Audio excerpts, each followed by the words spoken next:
You're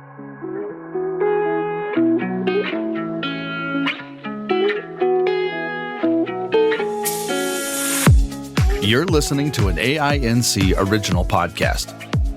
We believe you don't have to do life without a compass. Let us be your guide on this amazing journey. Welcome to Navigating Life with Vision Loss. Hello and welcome to Navigating Life with Vision Loss. I'm your host, Kim Wardlow. This is our first episode of the new year, so happy 2024 to all of you. And it is also our first show where we are officially After Sight. I know I've been telling you that our name was changing now for probably a couple months each show, but it's finally happened. So this podcast is being brought to you by After Sight and all of the wonderful folks there, all of the team there. So today, I'm very excited to have Chris Peterson back. We spoke with him last year about finance, but I know he and his organization, Penny Forward, they did some strategic planning last year, and they have new initiatives and new things going on. So in addition to some financial literacy information that he'll be sharing with us, I'm excited to hear the updates of what is happening with Penny Forward. So, Chris, thank you so much for joining us today. Thanks, Kim, for having me. Maybe for folks that might not have heard the episode last year, can you just tell folks a little bit about Penny Forward? Absolutely. Penny Forward is a new nonprofit organization founded and led by blind people. We were founded in 2021, and we provide accessible financial education programs and services to the blind community. We do that through self-paced online courses that you can take on your own time and at your own pace. We also offer weekly and monthly Zoom calls where we talk about financial topics, and we offer one-to-one financial counseling from blind accredited financial counselors for people who maybe want to keep their finances a little bit more private or maybe have more complex needs. That's great. And I think I saw on your website as well that you have a book club the books are related to financial types of topics. Yeah, that's a brand new thing we just started this week.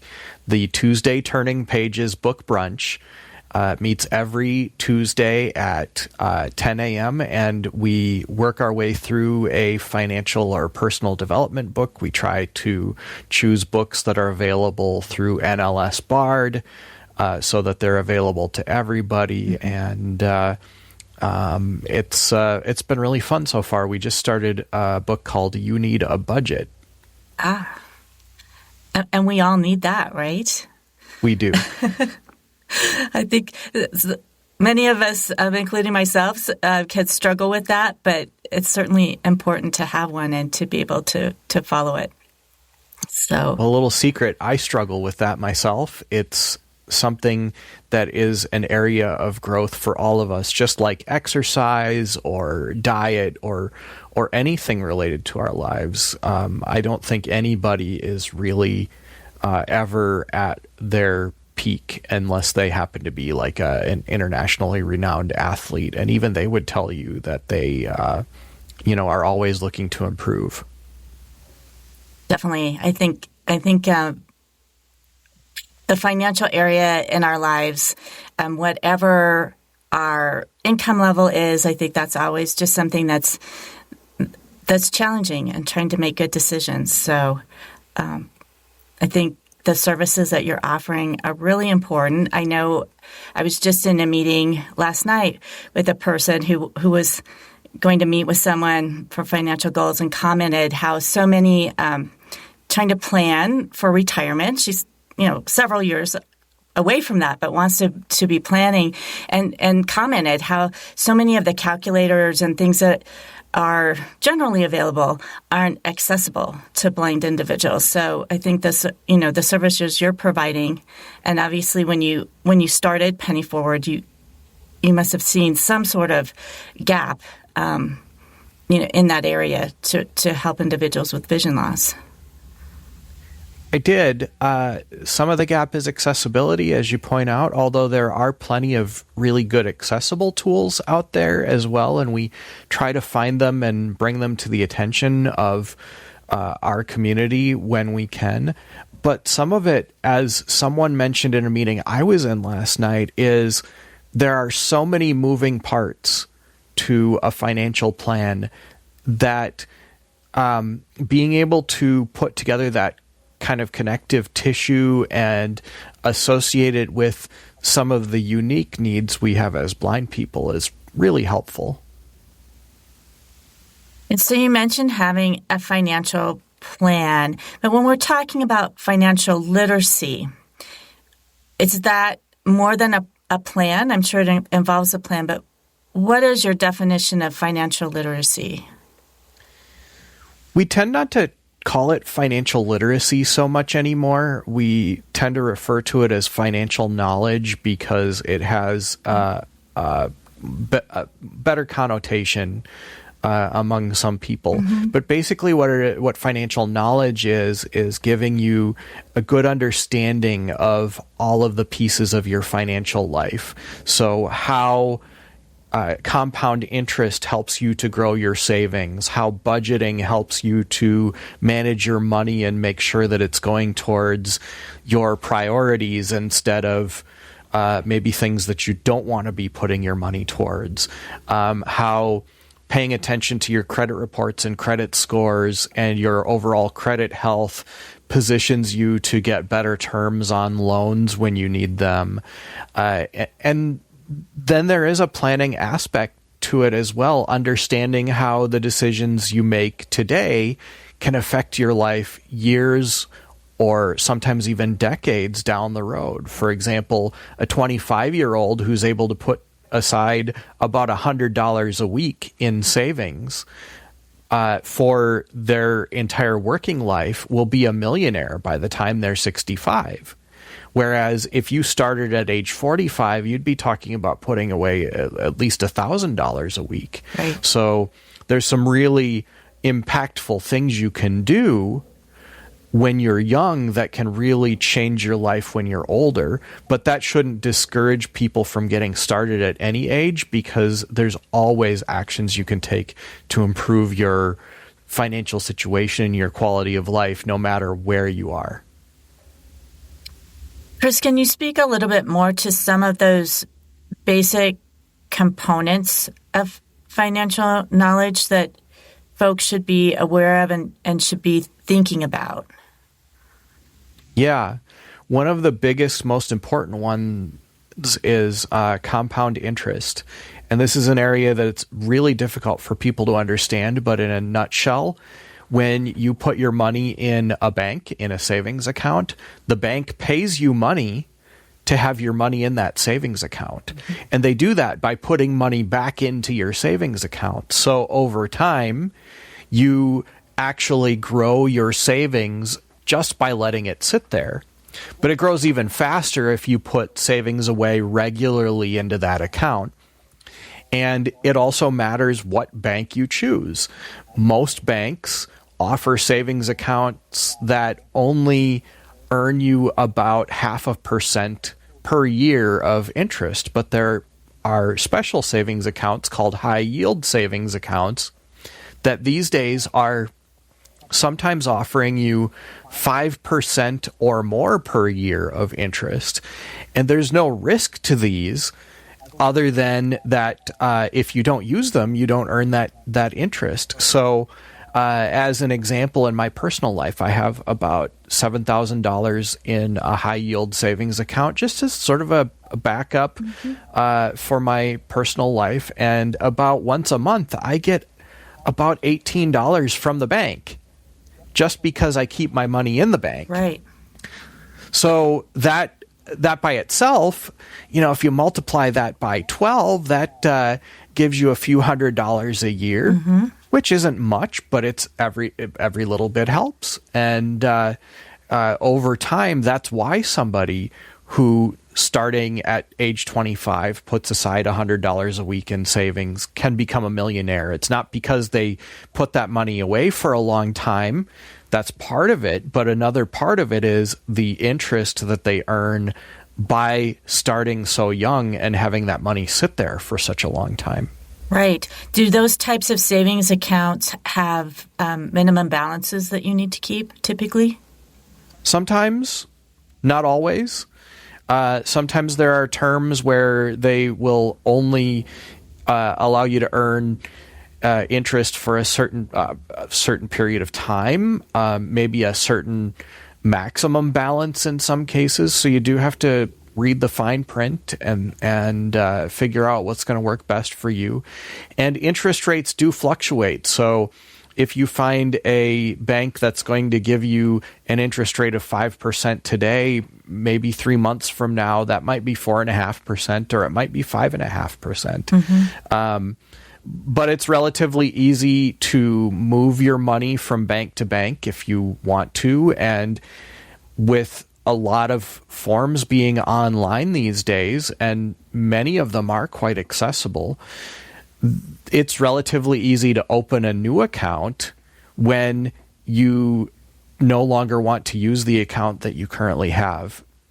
But as you point out, Kim, it is good to read the fine print and make sure that there are no fees, that there are no minimum balances, unless you don't have a concern about keeping a minimum balance, mm-hmm. Or there are no other terms that maybe make it so that that particular account doesn't work for you. Great. Well, I know we're going to come back to savings and dive into that a little bit deeper. What are some of the other key components of the financial knowledge that folks need to have? Another key component is your credit health. And many people really think of this as their credit score. Mm-hmm. The reality is that we have many different credit scores that are calculated in many different ways, but they are all calculated from the same set of information. There are 3 credit bureaus in the United States, and whenever we borrow money from a bank, that bank reports that to each of the 3 credit bureaus, and they compile a credit file on you so that you always have 3 credit files. The 3 credit bureaus are called TransUnion, Experian, and Equifax. And you can pull your credit file from each of the credit bureaus by going to annualcreditreport.com or by calling an 800 number where you can order your credit report in Braille or large print or audio CD, so you can get all of this information accessibly, and it tells you what accounts you have open.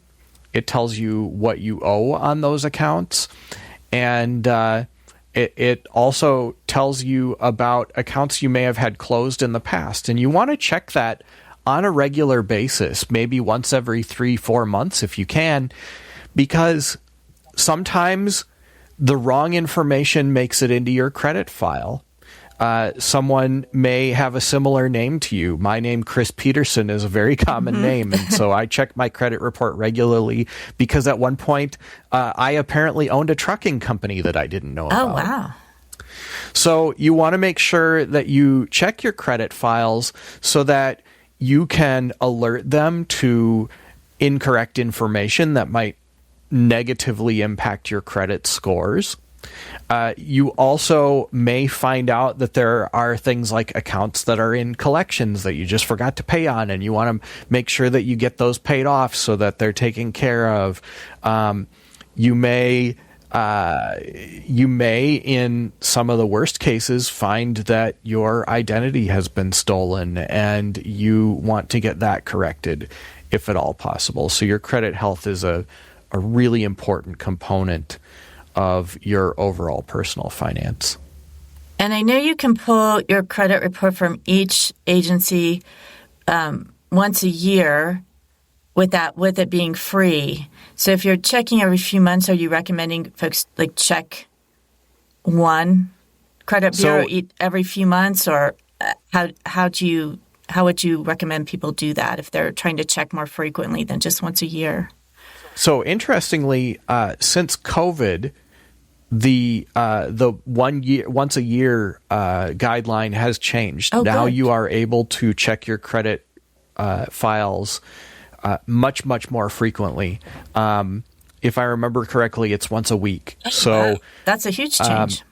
It is a huge change, and they decided to make that change permanent because they found that people were really using it, and that it was helping people to have healthier credit. And people having healthier credit, having access to that information, it's good for the people themselves. It's good for the banks. It's good for the health of the country. So now you don't have that once a year restriction. But the recommendation used to be that you would check each one of your credit files from each one of the 3 credit bureaus once every year, but you staggered that Right. over the course of 4 months so that you could get a sense of where you were multiple times a year. Don't have to do that anymore. Oh, great. I did not know that. Good to know. If you do find something on your credit report, like owning a trucking company that you weren't aware of, how difficult is it to get something like that removed or corrected? It's not difficult at all. However, a lot of people find it to be difficult. One of the things that people sort of think that they can do is that they can just call a phone number and have someone take care of that by talking to somebody. Unfortunately, if you try to do that, you are likely to run into a lot of roadblocks. The best way and the easiest way to get that stuff taken care of is to send a written letter to the credit bureau, to their mailing address, saying, I found this on my credit file. I don't know what this is. This does not belong to me. Please investigate this. And then save a copy of that letter for yourself so that if they don't follow up on it, or they don't investigate, or they choose not to do anything about it, you have that letter. You know when you sent it, you can send it again. Or, and if you really run into trouble, you can find somebody like an attorney or a financial counselor or a financial advisor that can help you to take next steps. And if you do, as you said, worst case scenario, you could find that your identity has been stolen. And I know myself, my husband, we've had the Social Security number stolen. One year I filed our taxes and they told me I'd already filed and I was getting a refund, and it was quite the opposite. That wasn't me. And that's how I found out. And I was advised to freeze my credit.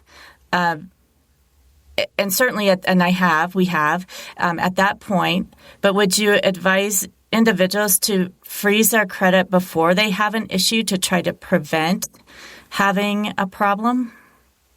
I absolutely would. Freezing your credit is a really quick and easy process. You do it with each one of the 3 credit bureaus. It can be done through a simple and accessible online form. And if you ever need to thaw your credit because you want to take out a new loan or something, that is equally quick and easy and equally accessible. And it doesn't affect your credit score at all. That's one of the biggest concerns that people have is, if I freeze my credit, is that going to affect my credit score? The answer is absolutely not. In fact, it could help your credit score because it could prevent some of that misinformation from ending up in your credit file. Right. Well, I think that's great information for folks to know, because I think not everyone is aware that you can do that to try to prevent issues from happening. And then budgeting, that's a key piece as well. Budgeting is a key piece, and budgeting is something that many people resist doing because they feel like it's going to restrict them from spending, or it's going to be a lot of work, or they just don't know how to get started. really what budgeting is, in my mind, is trying to figure out where your money is going so that you can redirect money that from things that are less important to you to things that are more important to you. So as an example, let's say that you budget $500 a month for utilities. And I hope that your utilities aren't $500 a month, not. but I've actually heard that number from some people who run their air conditioner or their heat all the time. Yeah. So let's say that you budget $500 a month for utilities, and then you get a utility bill that is $600 one month, and you kind of panic and you say, "Oh, what should I do?" Well, what you should do is you should be flexible, and you should take money from one of your other budget categories that is less important to you than your utility bill, because your utility bill you can't not pay it. But you could skip, say, eating out for a few weeks in order to pay that utility bill. And what you would want to know is, well, how much money have I budgeted towards eating out?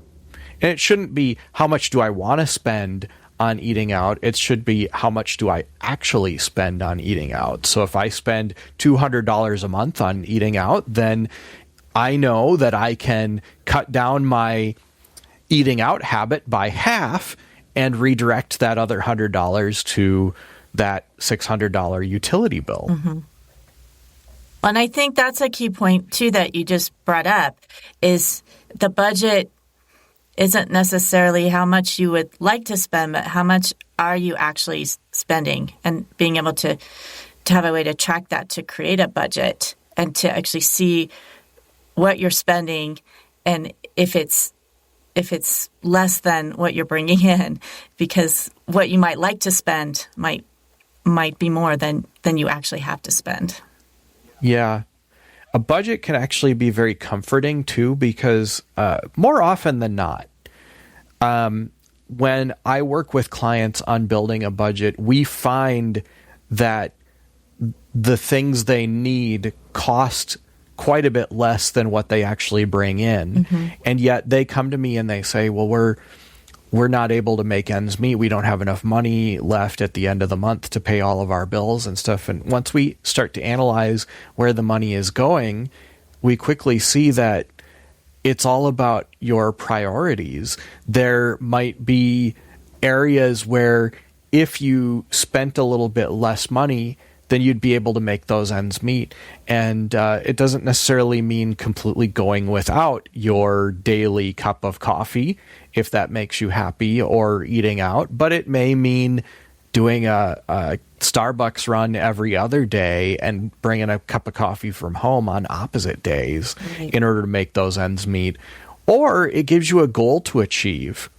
If you know that you are consistently spending $100 more than you are bringing in every month, then it might cause you to think about how you might be able to bring in $100 more a month from a side hustle, or from asking your boss for a raise, or any number of things. Hey everybody, Jonathan Price here, and thank you so much for joining us on this episode of Navigating Life with Vision Loss. We hope that you had a wonderful time. And if you have any questions, please feel free to email us at feedback@aftersight.org, or you can give us a phone call at 720-712-8856.